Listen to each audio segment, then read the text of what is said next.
Hello everyone.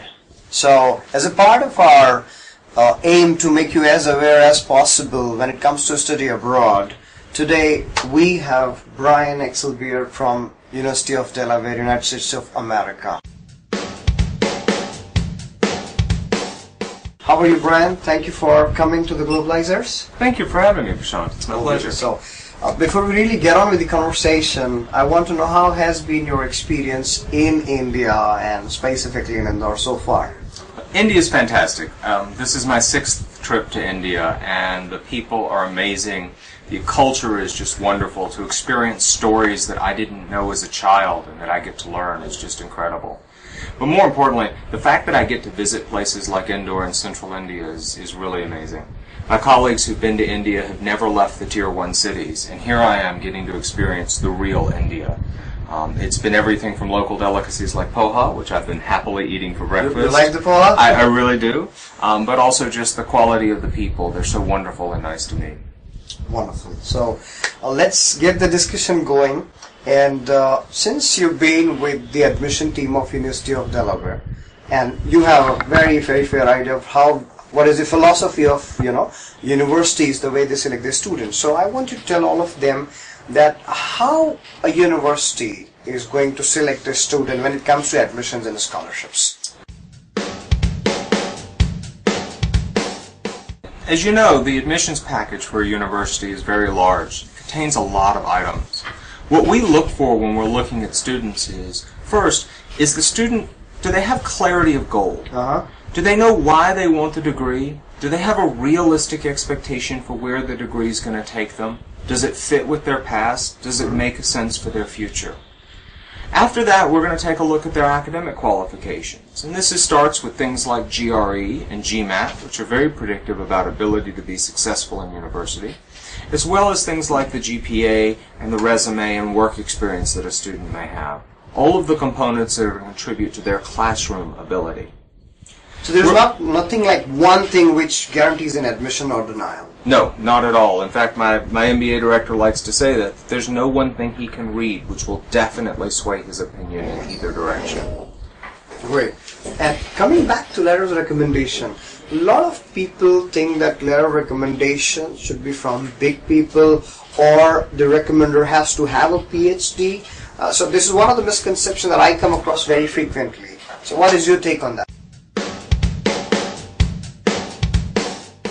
That's absolutely not the case. What we really want is a letter of recommendation from someone who knows you, who has actually seen you in the classroom, the workplace, or in a volunteer situation.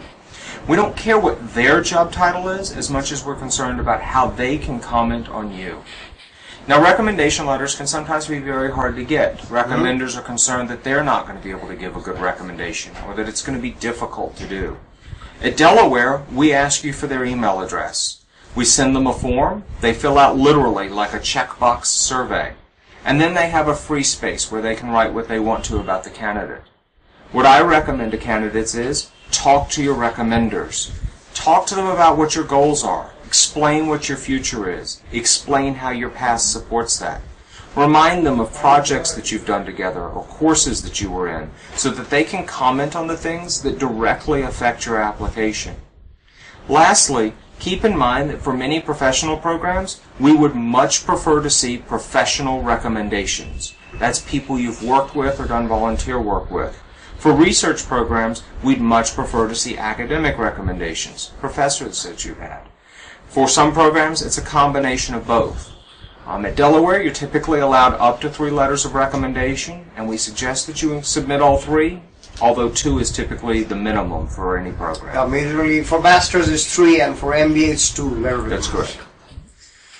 That's great. So how do you think, another misconception that I really see with people when it comes to having a poor academic record, a lot of the students have backlogs and they right away assume that since we have 1 backlog, 4 backlog or 6 backlogs, we cannot study outside India, specifically states. So what is your take that if somebody has a poor academic record, is he still standing a chance?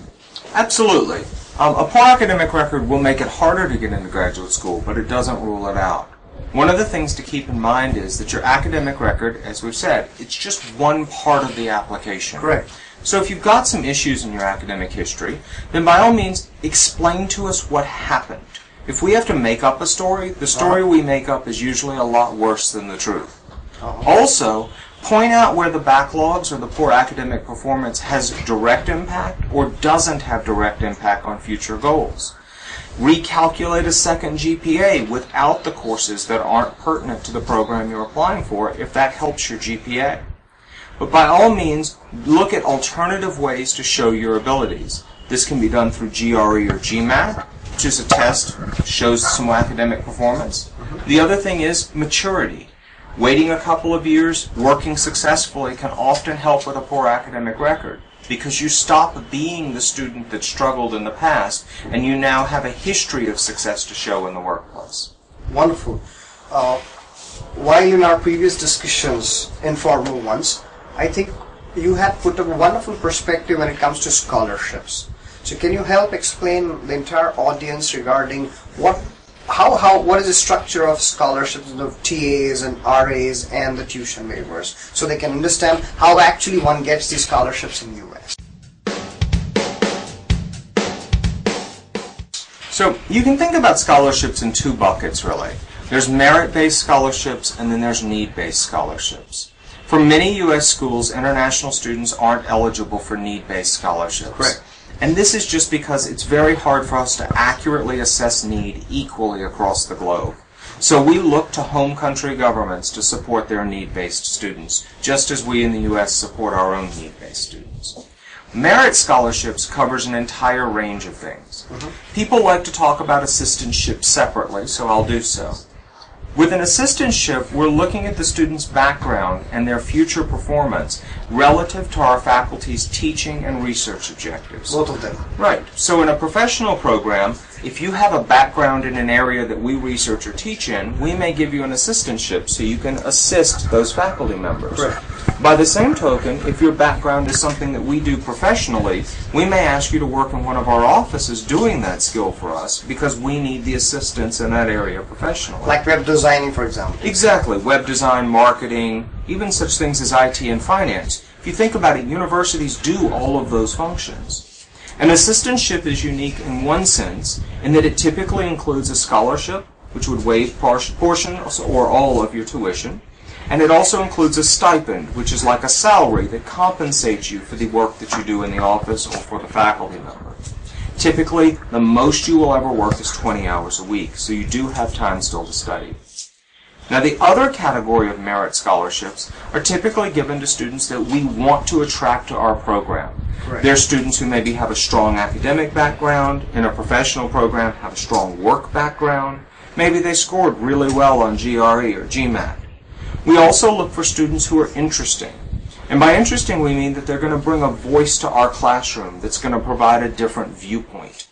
We want diversity of thought in our classroom. At Delaware, our graduate classes are 35 students or less in almost all cases. So we don't want to have 35 people in a room who all think identically. We want there to be some challenge and discussion. That's an important part of the American education process. Wonderful.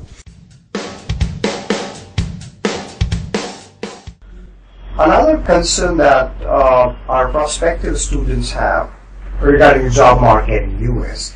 And I mean, of course, they want to study, but they want to apply whatever they have learned in the classroom session. So, can you tell our lovely audience regarding the job markets in the U.S.?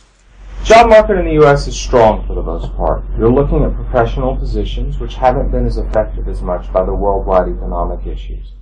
One thing to keep in mind is that while some students do wish to work, others choose to return home. There's no issue with either choice. For students who do want to work in the United States, we find that flexibility is very important. You need to be willing to think about positions all over the country, as well as positions that might be slightly aligned to the left or right of your ultimate goals. The idea is that first job is a stepping stone, not necessarily the last step.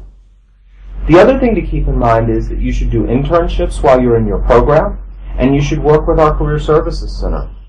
They're there to help you learn how to present yourself in a U.S. job interview, format a resume, and also do all of the presentations that are required for a job in the United States. The last thing to keep in mind is that many jobs in the United States go unadvertised. Okay. So it's important to create a strong network, not just from the alumni network at a school like Delaware, but also from the direct network of your peers and colleagues in the classroom, especially if you have the opportunity, such as with our MBA program, to interact with the part-time domestic students who are already employed. This is a great source of employment opportunity. And even other platforms like LinkedIn and all? Absolutely. You need to be on LinkedIn. You need to look at the half-dozen major job sites, but also the specialty sites for your specialty area. And don't forget your faculty. Many of them are doing research that uses industrial data, and they have access to those industrial people. So guys, that was Mr. Brian from University of Delaware enlightening all of you regarding so many wonderful and so many critical issues when it comes to applying to the United States of America in various universities. Brian, we thank you so much. Thank you very much. It was wonderful talking to you, and we hope to have you back here in the Globalizer studio very soon. Thank you so much. I look forward to it. Thank you very much.